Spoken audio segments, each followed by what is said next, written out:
ครับผมสวัสดีครับทุกท่านนะครับก็วันนี้ก็มีโอกาสได้ทำคลิปมาเพื่อแนะนำนะครับเรื่องของการเลี้ยงประกัดนะครับก่อนอื่นก็ต้องขอยินดีต้อนรับทุกท่านนะครับน้องๆหนูๆพี่ป้าน้าอาหรือหมู่พวกคุณฝูงที่มีความสนใจที่อยากจะเพาะเลี้ยงประกัดเนาะตั้งแต่ประกัดธรรมดาประกัดแฟนซีประกัดเป็นบ้านประกัดจีนประกัดฮาร์โมูนก็แล้วแต่นะครับก็มีวิธีการเพาะเลี้ยงคือกันหมดนะครับ ขออนุญาตแรงเป็นภาษาย่อนครพนมนะครับนะเพราะว่าเจ้าของเจ้าของบ่อนี่ก็เป็นนะชาวนครพนมนะครับเกิดอยู่ที่อำเภอเรนูนครจังหวัดนครพนมนะครับผมครับ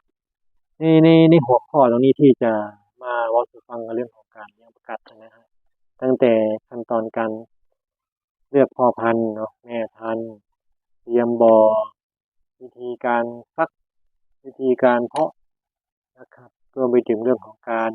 เพาะเลี้ยงรายเดงครับเพื่อที่จะให้เป็นอาหารลูกปลานะครับตั้งแต่ได้เกิดจนถึงลูกปลาใหญ่นะครับมันจะไม่โตเท่าอยากให้รายแดงเป็นอาหารหลักได้นะครับสำหรับ